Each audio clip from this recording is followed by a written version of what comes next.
Hay un versículo, hermanos, que está en Proverbios 25, le voy a dar bien la cita, que ahí quiero partir esta mañana, que está en Proverbios 25, 28. Esta predicación la voy a titular Mi buen amigo Natán. Mi buen amigo Natán. Así se llama esta predicación, esta enseñanza. Mi buen amigo Natán. Dice Proverbios 25, versículo 28, si estamos ahí. Dice: como ciudad derribada y sin muro es el hombre cuyo espíritu no tiene rienda. Lo voy a leer otra vez, no sé si está igual que en su Biblia, pero dice: como ciudad derribada y sin muro es el hombre cuyo espíritu no tiene rienda. Yo observo, hermanos, igual que usted observa muchas cosas alrededor nuestro, y yo me gusta mucho pensar en nuestra sociedad en la que vivimos.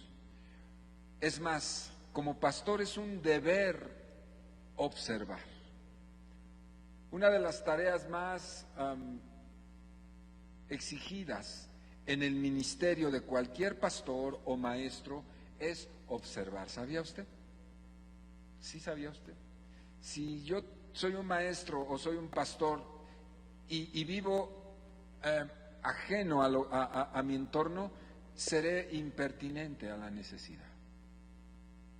Porque no sé qué es lo que sucede alrededor mío. Si a mí me mandan de pastor a Francia o a Argentina o a otro país que yo no conozco su cultura, me tendrá que tomar mucho tiempo o un buen tiempo antes de ejercer el pastorado como tal.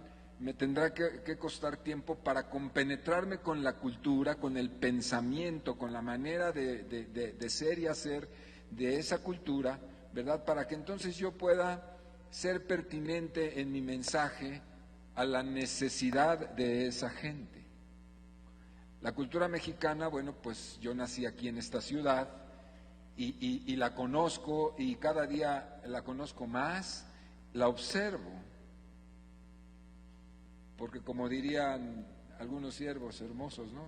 Para eso me pagan, para observarte, para observar, para ver, para ver las actitudes, ver y leer las palabras entre espacios y leer las líneas, ¿verdad?, entre líneas.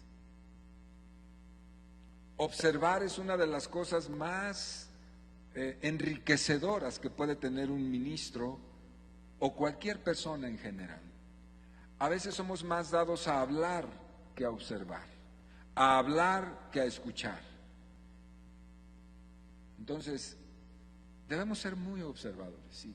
Y créame, no me lo tome a mal, pero yo los observo a todos ustedes, a cada uno. Usted piensa que no, yo los observo. Como decía Miqueas alguna vez, nuestro maestro dijo: a lo mejor navego con bandera de despistado, ¿verdad? Pero créame que no. Sí lo observo. Es mi trabajo. Si quiero cuidarle, tengo que observarle, ¿no? Y en esa labor de observación veo que vivimos en una sociedad, hermanos, en una sociedad que tiene sus propias características. Ser mexicano es bien bonito, de veras que sí. En medio de nuestros problemas, ser mexicano es bien bonito. Cuando uno puede ir a otros lugares, si tiene la oportunidad de ir a otros países, otras culturas, uno pues puede ver lo bueno y lo malo de allá y compara inevitablemente, y sabe que cuando yo he tenido esa oportunidad, yo siempre concluyo que vivimos en un país muy bonito, en nuestro México. México lindo y querido. Si muero lejos de ti, ¿no se la sabe? Dígala, cántela. ¿Sí? Que digan que estoy dormido, que me traigan aquí, ¿no? Vivimos en un país muy, muy bonito, muy hermoso, con muchos problemas, sí, pero damos gracias a Dios, como lo hacía en la mañana Silvia, de decir: Padre, gracias por esta nación donde podemos creer libremente a la palabra y adorar a Cristo con las puertas abiertas. Adoramos a Cristo con libertad. ¿Por qué no le da un aplauso a México? Nuestra nación amada, ¿sí o no? ¿Sí o no? Amamos este país, yo amo este país. Y su comida ni se diga, ¿no? Pero al mismo tiempo no dejamos de ver las cosas que no nos gustan y que nos hacen daño. Y dentro de esa observación yo he visto que a esta cultura le duelen algunas cosas, como por ejemplo, le duele mucho el orgullo, ¿no? Se ofende muy fácilmente. Es decir, las personas de nuestro pueblo, de nuestra cultura, son fácilmente personas que se ofenden por cualquier cosa. Hasta dichos hay que somos jarritos de Tlaquepaque o de Guadalajara o de donde sea, somos fácilmente ofendibles, ¿sí? Hay mucha gente muy floja, hay gente muy floja, ¿sí? Perezosos, pues, ¿sí? En nuestra cultura. No le gusta trabajar, por ejemplo. Son cosas que son así como una generalidad. Hay más gente floja de la que usted cree. Yo sé que aquí no hay ninguno de esos, pero sí hay muchos. Gente que no le gusta trabajar, que le gusta ganar el dinero fácilmente, ¿sí? Tomando atajos, haciendo trampa, robando, transando, le gusta el dinero fácil, pero no prospera, que el dinero fácil nunca prospera. Por esa razón es que hay tantos ladrones entre nuestra sociedad, ¿no? Y ladrones que no tienen realmente necesidad, porque no roban porque no tienen que comer, roban por afición, ¿cierto? Hay mucha gente mentirosa en medio de nosotros, muy mentirosa.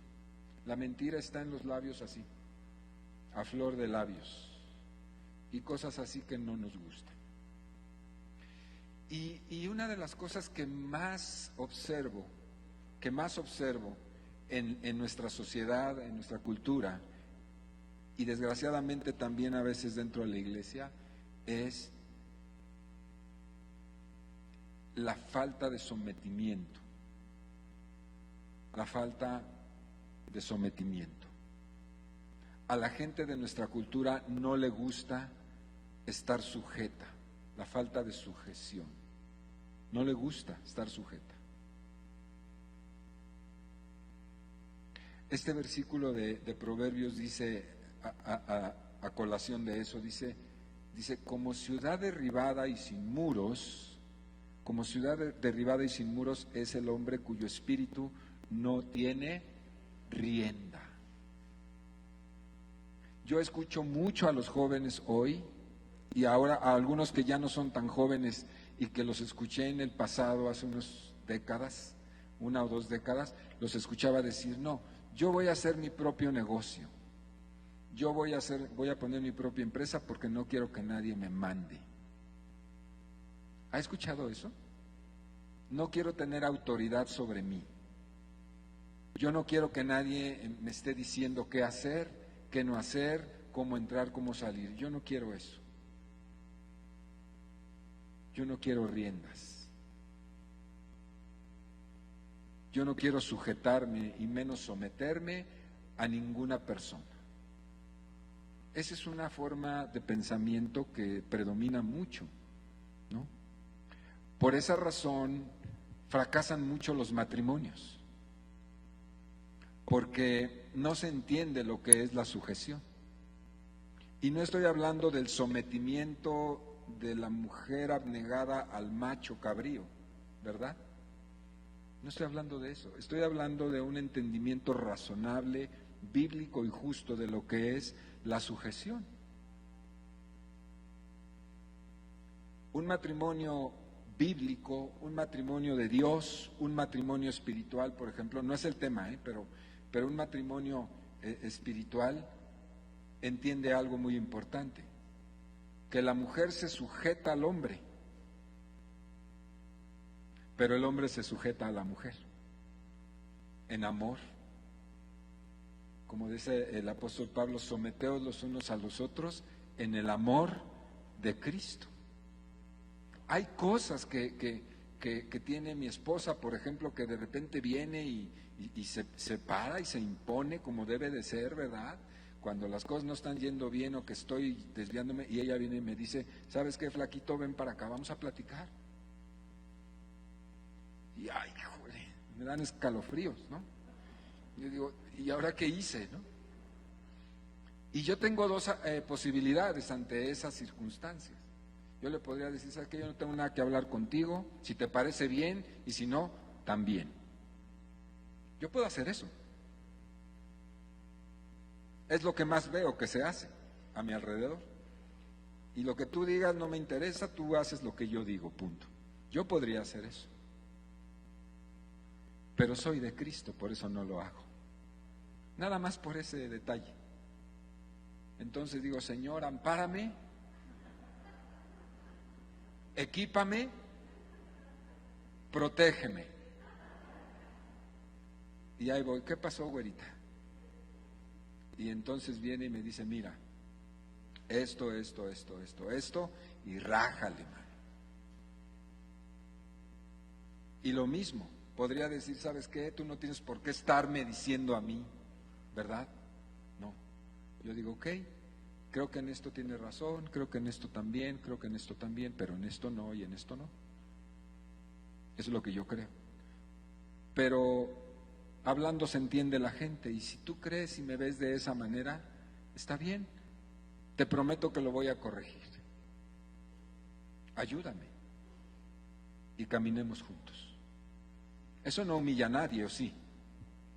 ¿Es humillante eso? ¿Se siente ultrajado por eso, varones? ¿No? ¿Sienten que pierden el machismo? ¿La testosterona? ¿La posición? La posición se pierde si no lo hace, porque la mujer termina aborreciendo y dejando de admirarle. Cuando una mujer deja de admirar a su marido, se acabó todo. Muy difícil. Perdón, ya dije que no me iba a desviar, ¿verdad? Bueno, aquí estaba hablando del tema de tener rienda, ¿verdad? O de no tenerla.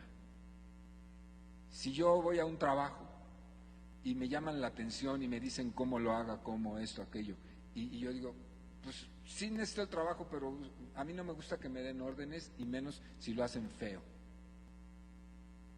Y a mí no me gusta que me traten así, y mejor me voy y ando de trabajo en trabajo, y no me acomodo en ningún lugar, porque a mí no me gusta que me manden ni que me hablen golpeado. ¿Ha visto algunas experiencias así? ¿Sí? Yo recuerdo cuando entré al Seguro Social, tenía yo 17 años a trabajar. Y trabajé de intendencia, limpiando los baños y limpiando los pisos, mientras estudiaba. Así comencé en el Seguro Social, de intendencia, limpiando los pisos. Y como adolescente, pues me daba vergüenza que me mandaran a las salas donde estaba la gente, y le decía yo a mi jefe, ¿me puede mandar mejor a la bodega o al vestidor donde no había gente? Porque no quería que me vieran. Pues como un Altamirano iba ¿verdad? De mozo, ¿no? Y mi jefe era terrible, y sabía que me daba pena y me ponía a propósito. Era tremendo y era injusto, era malo. De veras, tenía uno de esos jefes que ustedes conocen que son, ¿no? Y era malo y mala onda. Y me hablaba con groserías, como se habla, ¿verdad? Y entonces yo agachaba las orejitas. Y una vez recuerdo que le dije a un hermano de la iglesia donde nacimos, un hermano, Antonio Córdoba, dije, fíjate que tengo un jefe que me hace cosas y esto, y me trata súper mal, y me habla puras groserías, y me dice, sométete. Así me dijo, Fue lo único que me contestó. Yo en el momento pensé que me había ignorado, que no me había pelado, como dicen los jóvenes, ¿no? Yo pensé que no me había hecho caso, que no le importó lo que le planteé, y realmente con una palabra me enseñó tanto. Me decía, Chelis, porque así me decía, Chelis, sométete, punto. Porque estamos en una cultura que no se somete a nadie, a nada. No se somete a la mamá, y hoy menos. No se somete al papá. Vamos a usar la palabra sujetar para no ofenderle a usted. No se sujeta a la mamá, no se sujeta al papá, no se sujeta al maestro, no se sujeta a los pastores, no se sujeta a los maestros, no se sujeta a los líderes, no se sujeta a nadie. A mí nadie me va a decir qué hacer ni cómo hacerlo. Yo hago lo que yo creo que es lo correcto. Y ni siquiera averiguo si estoy bien o estoy mal. A mí que nadie me venga y me diga nada. Yo soy quien soy, y como dijo el buen Pedro Infante, y no me parezco a Naiden, ¿no? Así es esta cultura. Tiene razones de ser así, porque es una cultura defraudada, reiteradamente defraudada, y entonces la imagen de la autoridad está muy deteriorada, porque la autoridad la defrauda una y otra y otra y otra vez. Autoridades chafas, empezando por los papás a veces, empezando por las mamás, bien chafas. ¿Se entiende la palabra chafa? La palabra chafa viene del vocablo, no, esa no. La palabra chafa es un modismo, ¿verdad?, que hace alusión al fracaso, a mala calidad. Entonces, una mamá de mala calidad, un papá de mala calidad, es un fracaso, es una desilusión para cualquiera. ¿Sí o no? ¿Cuánta gente hay dañada en lo más profundo de su ser por una paternidad fracasada, fallida y chafa? ¿Cuántos?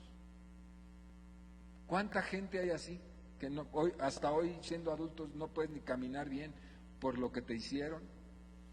Viven llenos de complejos, llenos de resentimiento, llenos de odio, llenos de deseo de venganza porque tuviste una mala paternidad. ¿Cómo no va a estar resentida la sociedad si nuestras paternidades fueron golpeadoras, terribles, defraudadoras, incongruentes, decían una cosa y hacían otra? Tiene razón, en cierto modo, pero este es un mal que se perpetúa de padres a hijos, a nietos, a bisnietos, a tataranietos, y entonces es el cuento de nunca acabar y estamos mal como sociedad. Y entonces como sociedad somos rebeldes y decimos, ¿por qué a mí me va a decir este cuate que está hablando con ese micrófono lo que tengo que hacer? ¿Por qué me tiene que decir aquel líder lo que tengo que hacer? ¿Por qué el maestro va a decir cómo haga yo? ¿Por qué mis padres, que son tan incongruentes, ¿sí?, me van a decir cómo debo comportarme? ¿Por qué? ¿Por qué Dios tiene que ponerme límites cuando yo soy un libre pensador? Y mi corazón es libre. Dios está allá y tiene su lugar, pero a mí no me va a decir lo que tengo que hacer. Ese es un problema grave del corazón, grave. Y le digo una cosa, la sociedad mexicana lo padece endémicamente. ¿Sabe qué es endémico? Es un mal que prevalece constante y continuo, una enfermedad continua en un medio, en una población. La endemia del resentimiento hacia la autoridad, y entonces a mí nadie me dice cómo ni qué, porque además es más cómodo vivir así, sin rienda. Mire, lo que voy a decir es fuerte, pero yo veo ministros y pastores que son así en su ministerio. Dicen, el pastor soy yo. Y a mí nadie me dice que cómo. Yo dirijo la grey, el único que me puede decir es Dios. Pero no es cierto, ni Dios, ni de Dios se deja. Si no se sabe sujetar a una autoridad aquí en la tierra, menos se sabe sujetar a Dios. Eso es un hecho, punto. El que dice, no, yo me sujeto a Dios, a ti no, pues ese o esa, sea ministro, sea lo que sea, si no sabe sujetarse a Dios, si no es una persona que sabe que debe rendir cuentas de su vida, ese cuate no rinde a cuentas ni a Dios. Esa es la verdad. Ahora que estaba yo con el hermano Raúl allá donde lo fui a ver, en realidad yo hice una rendición de cuentas. Yo tenía en mi corazón sentarme con él en un café, ¿verdad?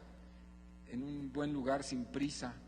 Siempre que viene tiene mucha prisa, tiene muchos compromisos.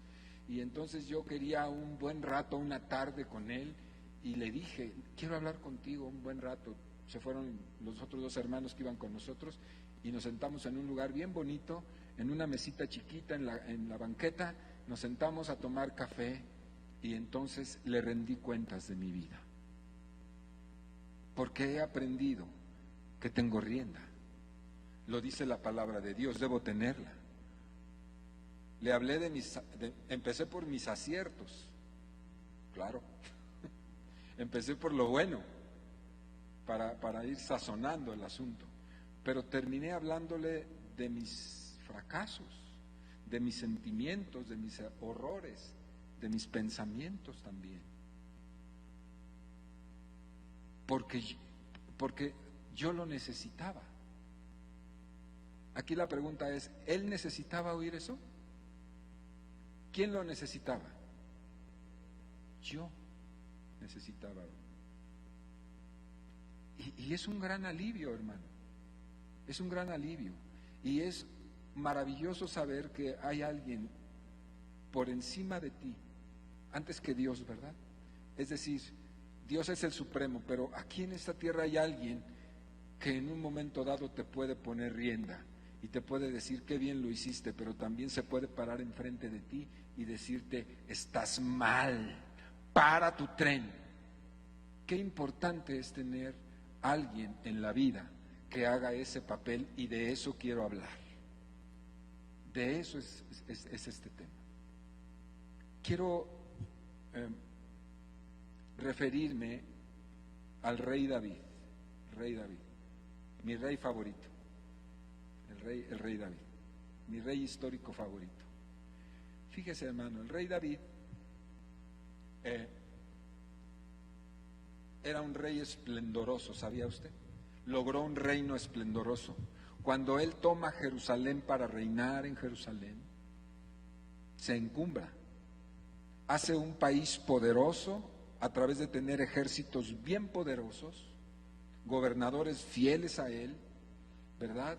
Y se convirtió en un país, Israel se convirtió en un país pujante. El papel de David, no se vaya usted a creer que era fácil. El papel de David era bien difícil. Era bien difícil porque él tenía que ser el rey de Israel, es decir, el supremo gobernante de la nación, tenía que ser un estadista, tenía que ser un político, tenía que ser un hombre de Estado. ¿Se entiende eso? Para dirigir una nación que había crecido tanto y que ya era tan poderosa, tenía que jugar todo lo que hace un presidente en una nación, lo tenía que hacer el rey David. Claro, con sus consejos, ¿no? Con sus ayudantes, con su gente, asesores, pero él era un hombre que debía estar pendiente de toda una nación, de que si había agua, de que si había comida, de que si había enfermedades, de que si había todo lo que es una nación y todo lo que implica ser un gobernante, es decir, full time, él era de tiempo completo un gobernador, como rey lo era. Aparte de eso, tenía que estar pensando en todos los enemigos que estaban alrededor y que no se le levantara uno de los enemigos, particularmente los filisteos que siempre estaban molestando a Israel, que no se le levantaran, y debía tener un frente ahí listo y debería estar pensando antes que ellos, con su atención bien puesta en aquello, en esos asuntos. Y luego toda la problemática interna que podía tener él, la de su familia, que tuvo muchos problemas, la de sus cortesanos, la de sus líderes, etcétera. Es decir, el rey David era un hombre completo, que trabajaba mucho y que tenía muchas obligaciones, deberes y muchas ideas en su mente. Estaba bastante ocupado. Y David tenía entre los que le rodeaban hombres muy estratégicos. Por ejemplo, Joab. Joab fue su gran general, pero Joab era un hombre que nunca tuvo su corazón y que lo traicionó al final. Lo traicionó toda la vida, pero al final se descaró, su general. Tenía a los sacerdotes, tenía cortesanos, pero dentro de todo ese personal que tenía él como rey, tenía un profeta consejero muy distinguido, llamado Natán. Natán, cuyo nombre significa Dios ha dado, ¿verdad? Cuando Dios da, ¿sí? Era hijo de un hombre que se llamó Zabad y Ataí, eran sus padres. Eran de la casa de Jaramiel y de la familia de Rom, de la tribu de Leví. Era un judío, como él, como David, también judío. Este Natán era un profeta cortesano genuino que escuchaba la voz de Dios y que dirigió el gobierno como consejero de David, el gobierno de Israel. ¿Por qué le estoy hablando de esto? Porque Natán, y cuando digo genuino, que era un profeta genuino, pues es porque había profetas chafas, para usar otra vez la palabra que usé. Había profetas falsos, como siempre los ha habido. Hay profetas genuinos y hay profetas falsos. Yo oigo muchos profetas que dicen muchas cosas, que profetizan cada rato, ¿verdad? Y que dicen muchas cosas que la gente quiere oír. Y no necesariamente hay genuinidad en eso.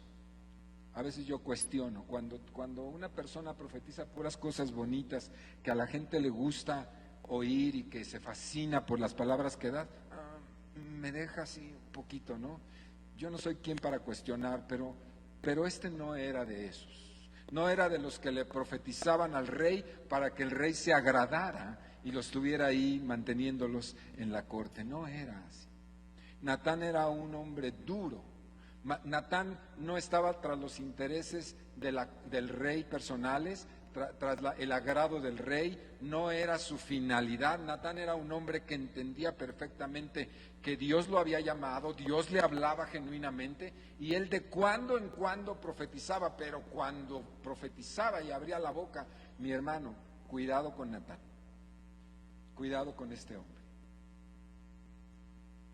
Y él era parte de los consejeros del rey, de David.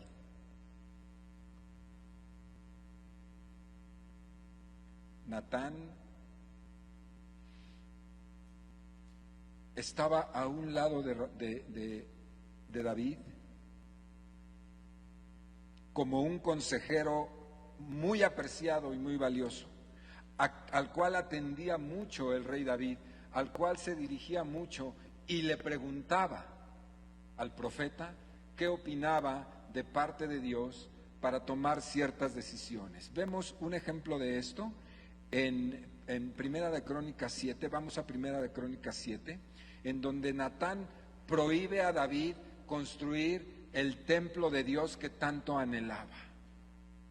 Ahí el profeta Natán en este pasaje no habla tanto la Biblia de él, no habla tanto tan abundante, pero nos da pasajes claves para entender la calidad de hombre que tenía David a su lado en la persona de este profeta. Qué importante es que a tu lado, a mi lado, haya siempre una persona que pueda estar pendiente de los intereses, no tuyos, sino de los intereses de lo que estás haciendo. En este caso era el reino. El profeta Natán era un hombre judío, bien judío, comprometido con la nación de Israel y que cada vez que él hablaba, sus palabras señalaban el bien o el mal que se le hacía a su pueblo. Y en este caso, miren, aquí dice en el capítulo 7 le dije Crónicas, ¿verdad? Pero le dije primera y si está mal la cita es segunda, perdóneme, vamos acá. Segundo.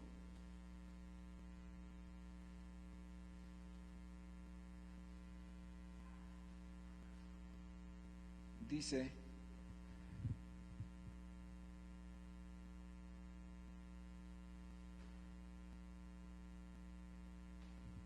estoy, Crónicas 7 del 1 al 15. Dice, cuando Salomón acabó de orar,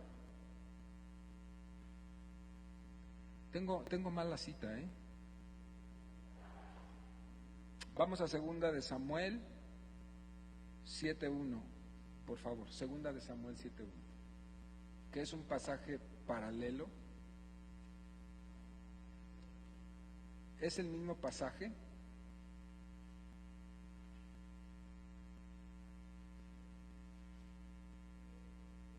¿Sí será?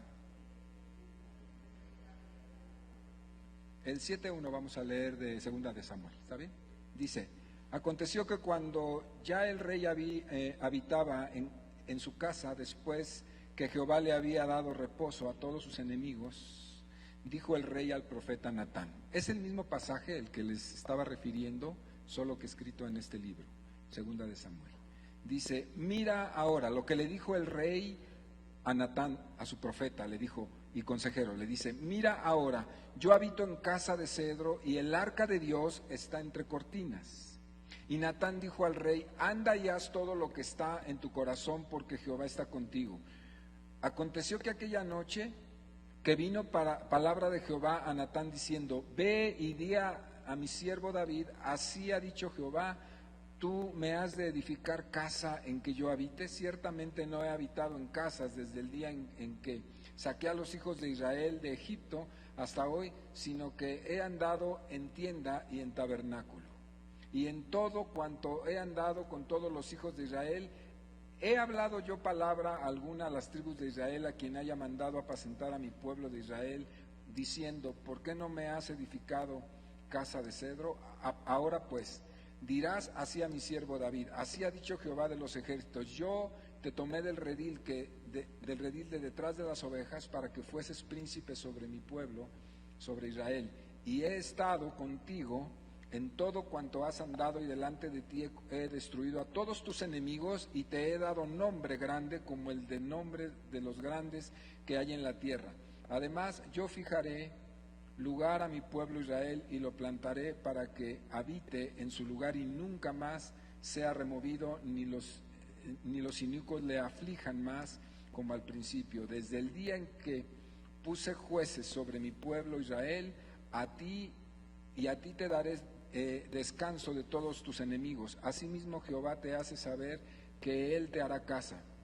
Y cuando tus días sean cumplidos y duermas con tus padres, yo levantaré después de ti a uno de tu linaje, el cual procederá de tus entrañas, y afirmaré tu reino. Y edificará casa a mi nombre, y yo afirmaré para siempre el trono de su reino.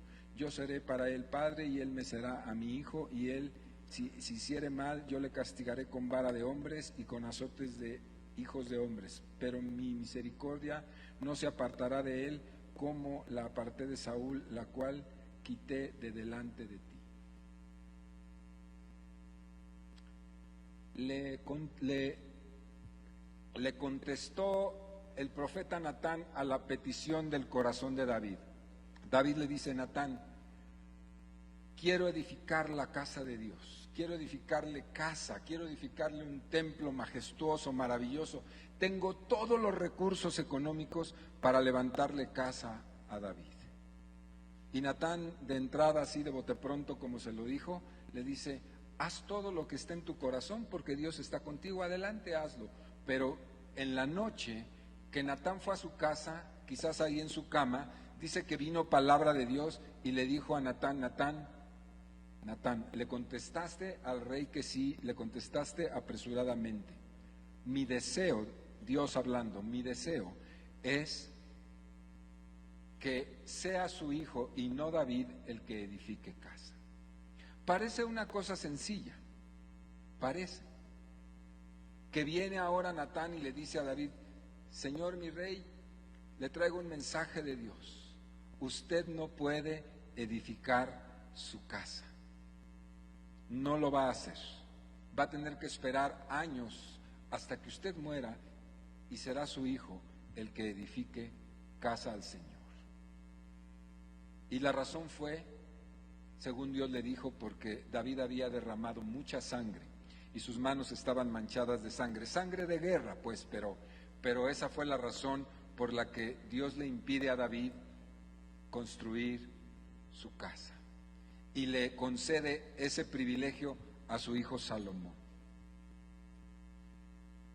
El profeta viene y le da una mala noticia que no agradó el corazón de David, pero que sin embargo David era un hombre que sabía escuchar la voz de Dios, y que sea lo que él deseaba o sea lo que no deseaba, David sabía escuchar la voz de Dios. No era agradable la noticia. David se había esforzado muchísimo por traer todos los materiales, todo lo que se requería, y además era un gran deseo de su corazón, pero Dios le dice: no lo harás, a través de la boca del profeta Natán. ¿Qué es lo que quiero destacar de aquí? Quiero destacar, hermano, que qué importante es oír la voz de Dios cuando tú estás en liderazgo. Qué importante es. Qué importante es oír la voz de Dios. Qué importante es que haya alguien, ¿verdad?, que traiga ese mensaje, que se te ponga enfrente y que te diga: no es como tú quieres, no es como tú piensas, no es lo que quieres, no es lo que deseas. Aquí estoy yo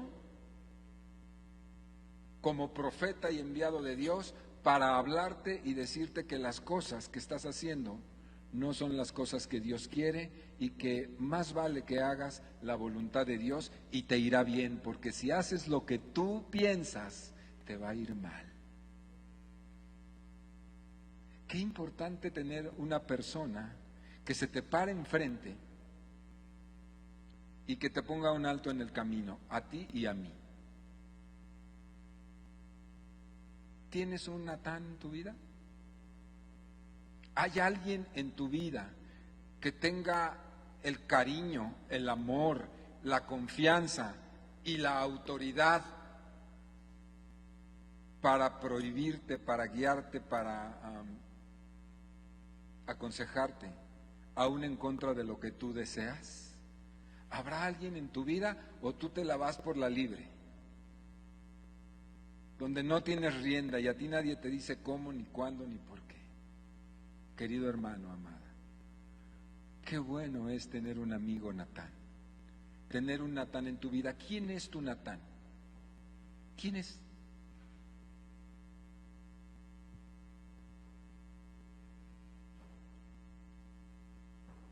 Qué padre es cuando todo el mundo te adula, cuando todo el mundo te dice: ay, hermano, ay, qué buen papá eres, ay, mentiras, o sea, que te echan flores, que todo el mundo te dice: ay, qué buen pastor eres, qué buen maestro eres, qué hermana tan piadosa eres, qué buena mamá, qué cristiana, o sea, todo eso. A lo mejor sí, a lo mejor,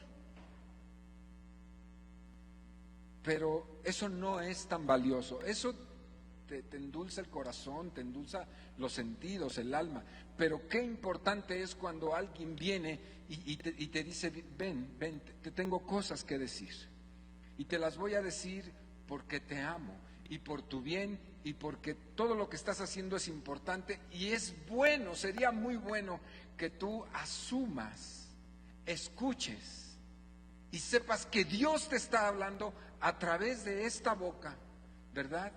Y que seas maduro para poder recibir lo que Dios te quiere decir, y eso te bendecirá. ¿Sabes cuál es el problema? ¿Cuál es el problema, Silvia? Que no nos agrada. Que si no es como yo digo, que si no es como yo pienso, no nos agrada. Y lo peor de todo es que de repente si alguien llegara a atreverse y te llama y te dice siéntate porque te voy a decir, esa persona seguro perderá tu amistad, seguro.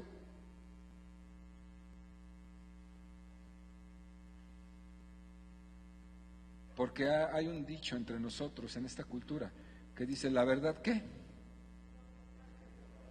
La verdad no peca, pero incomoda. Y no nos gusta incomodarnos, no nos gustan que nos hablen las netas, como dicen los muchachos. Pues sí, hermano José Luis, pues tú eres el pastor y mira, la gente te escucha, muchos te aman, te aprecian, están contigo y todo eso. Pero de parte de Dios vengo a decirte esto, ¡pum! Vean lo que sucedió con el mismo profeta que le dijo a David, tú no vas a edificar la casa, punto. La orden de Dios es, no la edificas. David realmente se desilusionó mucho, fue un golpe a su ego, fue un golpe a su sentirse bien, fue una desilusión personal que Dios no le haya permitido edificar la casa. Pero David dijo, bueno, pues yo creo en este hombre que es un consejero de Dios y no lo haré. Pero realmente se desilusionó mucho. Ahora, hay otra historia donde Natán amonesta a David por un asuntito menor, ¿verdad? Que tiene que ver con su vida moral. Menor lo estoy diciendo con sarcasmo, ¿verdad?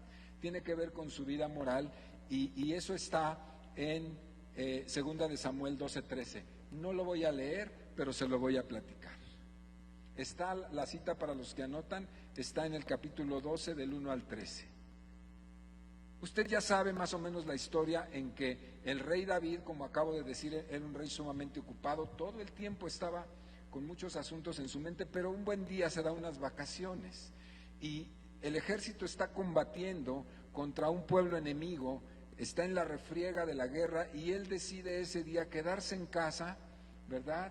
Y quedarse en chanclas y levantarse tarde y entonces anda con bata, ahí sale a la terraza, ¿verdad? Haciendo nada y de repente ve a una bella mujer joven llamada Betsabé que está bañándose ahí a una cierta distancia y la vio, la miró, la admiró y la codició.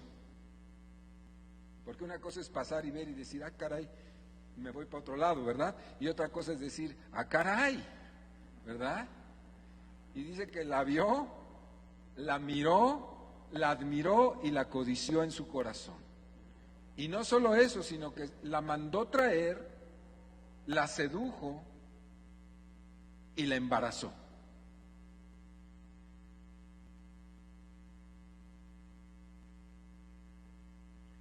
Y luego, por si fuera poco, como usted se sabe la historia, bueno, pues de repente la mujer, pasados los días, viene y le notifica, pues eso, estoy embarazada de ti.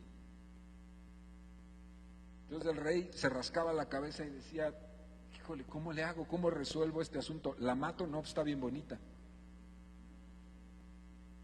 Porque es casada. No la puedo tomar para mí. Pero si es casada, pues resuelve el problema. Mato al marido y se queda soltera. ¡Qué gran idea!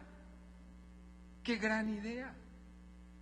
Ya sabe usted la historia, manda a llamar de la guerra, de la batalla, manda a llamar a Urías y viene con él, intenta, ¿verdad?, que esté con su mujer, antes de pensar en el homicidio, intenta que esté con su mujer para taparle las evidencias, el pecado, ¿verdad? Si ella se allega a él, ¿no? Si tienen intimidad, se resuelve el problema. Está embarazada, pues está embarazada de él. Pero ¿qué creen? el cuate no hace caso, nunca se allegó a ella y David se da cuenta y finalmente le da una carta, le dice, ¿por qué no has ido a tu casa con tu mujer? Te está esperando ahí. No, pues ¿cómo voy a estar yo con mi mujer cuando todos mis compañeros patriotas, igual que tú, oh rey, están en la guerra? Yo soy un hombre de guerra, yo soy un hombre leal a mi ejército. Y David no halla la manera y entonces al final le dice, bueno, pues si no se pudo, ni modo. Y dice, al general Joab, escribe una carta ahí, dice al general Joab@.com.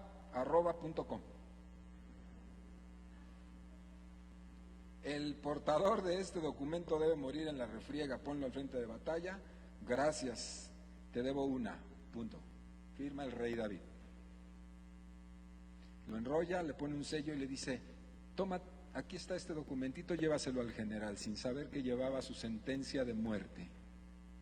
¿Verdad? Aquel alegremente va y le entrega al general Joab su sentencia. Y así lo hace. El general ve el documento y dice, condenado David, mira, tiene una esposa bien bonita, ¿qué querrá? Y bueno, lo manda a la guerra, al frente, y lo matan. David dijo, bueno, asunto resuelto. Pasó un buen tiempo, unos meses. Sí, la mujer sigue embarazada, más embarazada que nunca, ¿verdad? Y le nace un niño, hijo de David. Un adulterio y un asesinato. Una cosa lleva a la otra, ¿no? Frecuentemente. Usted ha visto gente que se enreda en una mentira y luego esa mentira le lleva a otra mentira y esa mentira a una acción y una acción a otras cosas graves. Bueno, eso le pasó a David. Está interesante, ¿no? El niño nació y David dijo, bueno, pues. Y en ese tiempo se levanta el profeta Natán, su amigo. Eran buenos amigos. Se levanta el profeta Natán y le cuenta la historia de la corderita. La historia de la corderita es, hubo dos hombres, le dice, Señor mi rey David, vengo a contarte una historia, quiero que me escuches. Y el rey, pásate Natán, siéntate, te escucho con atención. Sí, cómo no. Hubo dos hombres, uno muy rico y uno muy pobre. El hombre pobre tenía solamente en su haber una corderita a la cual la amaba con todo su corazón. Y el hombre rico era dueño de ganado y de muchos corderos, tenía muchísimos. ¿Y qué crees que pasó? Que el hombre rico miró la corderita de aquel única que tenía y se acercó a él y se la robó y lo mató. ¿Cómo ves la historia? Y se levanta enfurecido David al oír la historia y dice, ¡ese infeliz muera! ¡Que muera ese! Y el profeta Natán se planta sobre sus dos pies delante del rey y le dice, ese hombre eres tú, David, que hiciste matar a Urías, tu soldado, en la guerra, al haber tomado a su mujer para quedarte con ella. Ese hombre eres tú. Un Natán en la vida de David. Un Natán en mi vida. Un Natán en tu vida. Qué valioso. Qué valioso. Qué importante. Si David no hubiera tenido un Natán que lo confrontara, que le dijera qué era lo que Dios quería en su vida, la ruina de David en su persona, en su familia y en su reino hubiera sido inminente.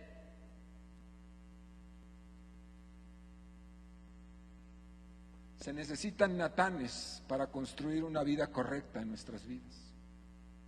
Se necesita que Dios resuelva el problema de nuestra rebeldía. Se necesita que Dios resuelva el problema de nuestra falta de aprecio a la autoridad, Se necesita eso para que nuestro corazón reblandezca y entonces acepte a un Natán, sea quien sea, chiquito, mediano, grande, hombre, mujer, un Natán que venga y que te hable con la voz de Dios y que te diga: estás mal, estás desviado, tú eres ese hombre, tú eres esa mujer.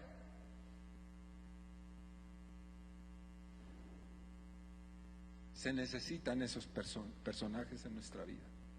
Si tú te quieres ir por la libre, porque no te gusta que nadie te diga nada, quieres vivir cómodo y no rindes cuentas de nada, tú eres el dueño de tu vida, este mensaje es para ti en el nombre de Jesús.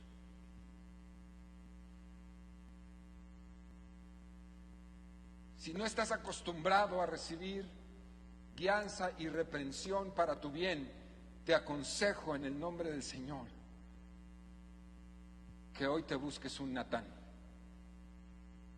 confiable, al que le creas, al que le aprecies, al que a veces, aunque te reviente, sus palabras sabes que son palabras de Dios y que te van a poner un alto y que no te van a apapachar y que no te van a consecuentar y que no te van a endulzar el oído para que oigas lo que tú quieres oír, que te van a traer la verdad y la voz de Dios para tu bendición.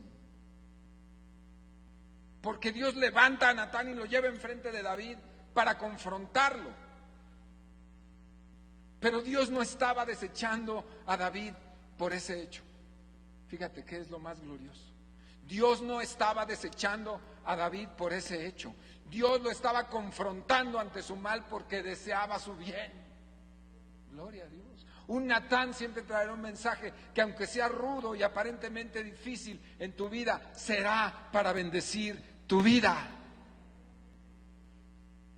¿Quién es tu Natán? ¿Tienes uno? Sería muy bueno que lo tengas. No tiene que ser el pastor, necesariamente. No tiene que ser. Más si no me tomas por tu Natán, mejor para mí. Estoy listo, pero si no me llaman, no, yo no voy a ir. Pero ojalá tengas uno. Ojalá tengas uno que te hable de parte de Dios de cuando en cuando, para que te endereces y corrija los caminos que has torcido en tu vida y que has caminado en camino de necedad, si es que así fuere. Qué importante es ir con ese Natán y decirle: mira, antes de que tú vengas y me reprendas, de parte de Dios yo te voy a decir, y confesar todas nuestras. Qué importante es, qué sano es, Silvia, que tengas con quien ir a acusar a tu pastor si te falla, si se pasa contigo, si es injusto con su esposa, si tú lo ves. Tú que eres profeta,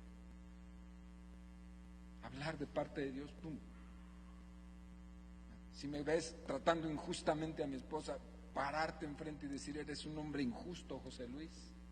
A tus hijos los tratas mal, los guías mal, estás bien. ¿Me entiendes? Qué importante es tener a alguien y que yo, siendo el objeto del error, la persona del error, yo pueda abrir el corazón y los oídos y decir: Señor, háblame a través de tu Natán, repréndeme, y tener un corazón dócil, que ese es otro factor. Te puede venir el Natán y decir las cosas, pero tú no oyes a nadie.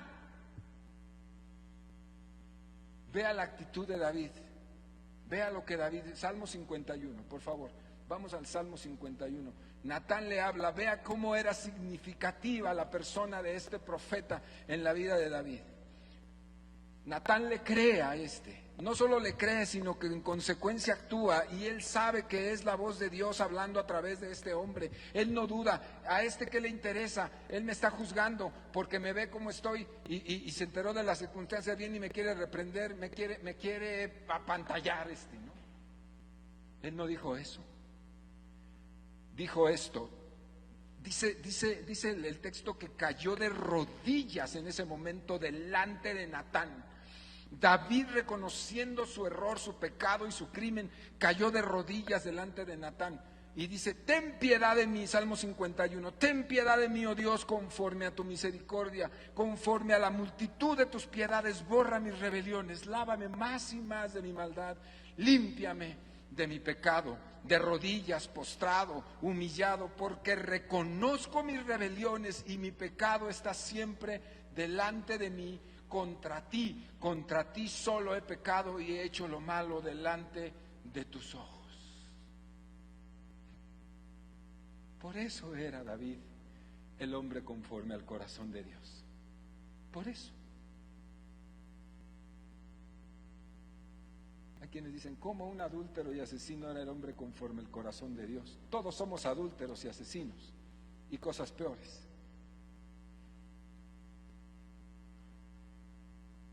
Potenciales. Pero David sabía discernir la voz de Dios y respetaba a sus siervos. Respetaba a sus siervos, respetaba a los hombres que Dios ponía en autoridad y entonces se doblaba, creía que Dios le hablaba y hace esta tremenda oración de misericordia, de súplica, de error y dice, sí, lo hice, he pecado contra ti, Señor, asesiné, Señor, maté a un hombre por la lascivia de mi corazón, por ser un hombre morboso, fui y hice estas cosas, sí las hice, lo confieso, y no le importó, cayó ahí, estaba el trono a un lado y él tirado en el piso y Natán viéndolo, asombrado, y quizá la corte viéndolo, y no le importó, no ocultó su miseria, le creyó a Natán, a su buen amigo Natán. Qué bueno es tener un buen amigo Natán que te dice las cosas en donde tú estás fallando y que tú le creas y tengas un corazón dócil para decir sí lo hice, y entonces Dios lo perdonó. Claro que tuvo consecuencias, claro que sí. Dios le dijo, ese hijo ilegítimo no nacerá y lo perderás, y vieras cómo sufrió. Lo perdió, se murió. Pero Dios vio el corazón humillado de David ante las palabras de su Natán. ¿Es claro el mensaje? Sí. Tenemos muchos problemas. Tenemos muchos problemas, amados. Muchos problemas culturales, emocionales. Somos una cultura con muchos conflictos complejos, autoestima baja, bien dañados, de veras que sí. Y aceptar los errores es lo último que podemos hacer.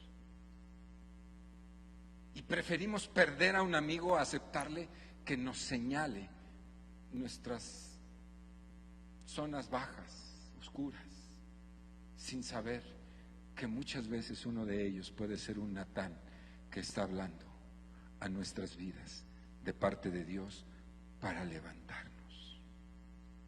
Póngase de pie.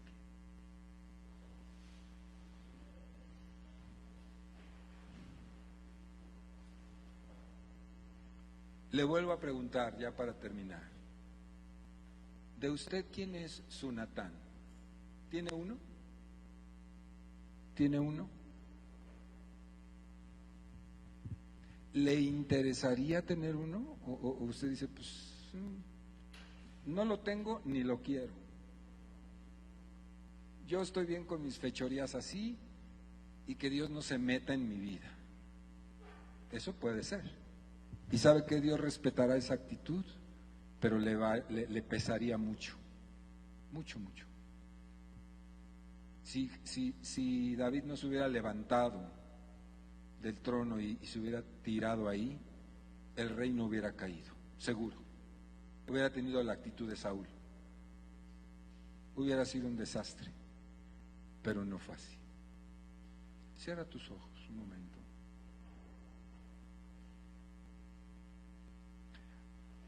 ¿Hay alguien en tu vida que represente una rienda para tu corazón, amado, amada? ¿Hay alguien? alguien a quien tú le puedas dar cuentas con honestidad, alguien que no necesita escucharte, pero tú necesitas que te escuche. ¿Hay alguien a que tú le hagas caso? ¿Hay alguien a que tú le puedes hacer caso? Que si te habla le escuches con respeto y digas sí. ¿Tienes un buen amigo Natán contigo?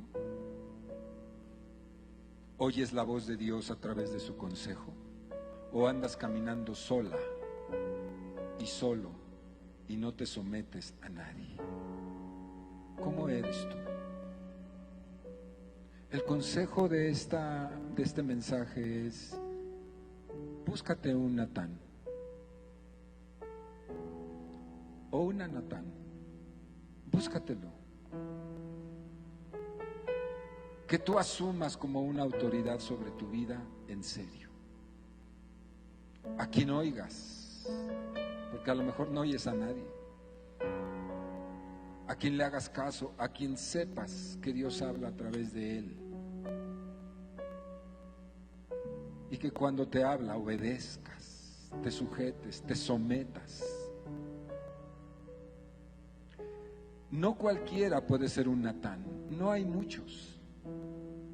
Un Natán no es un buen amigo que te oye y te da una palmada en la espalda y te dice adelante. Un buen amigo,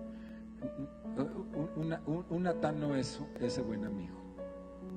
Un Natán es aquel que te conoce y que cuando él detecta algo malo o mal hecho en tu vida, te lo señala puntualmente y te confronta para que tu calidad de vida mejore.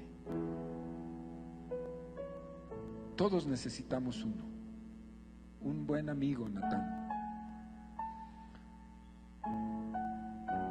porque Dios nos bendice a través de ellos.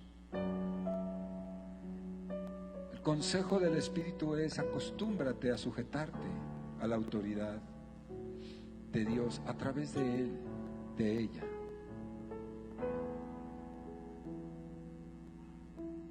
Haz caso, obedece cuando Dios te hable a través de ella, obedece. Ten un corazón dócil y Dios te bendecirá y te prosperará. Si no, no prosperarás. La prosperidad huirá de ti, huirá de ti. Mucha gente que está en esa situación, bien pobre, bien enferma, bien miserable, es porque nunca se sujetó a la voz de su Natán. Tal vez sí lo tuvo, pero no lo quiso, lo rechazó.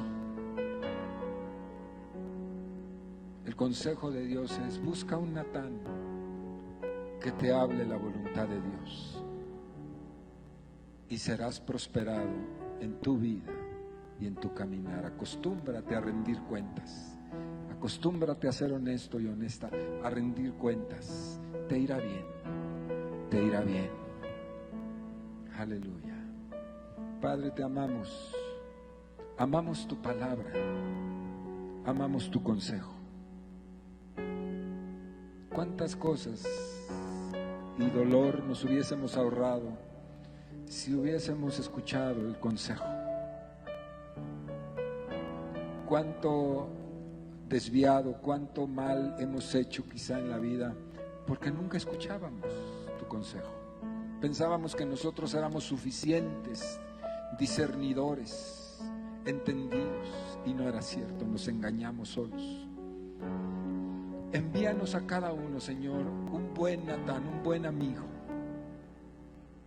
que esté con nosotros siempre en todo, pero que no nos consecuente de nuestros errores, que nos confronte y nos diga las verdades, y danos un corazón dócil como el de David para poder doblarnos cuando nos confrontes a través de ese Natán y decir: sí, Señor, el equivocado era yo y no tú. Ayúdanos, Señor, lo necesitamos, yo el primero, Señor. Ayúdame, ayúdanos a cada uno de nosotros. En el nombre de Jesús. En el nombre de Jesús. Amén.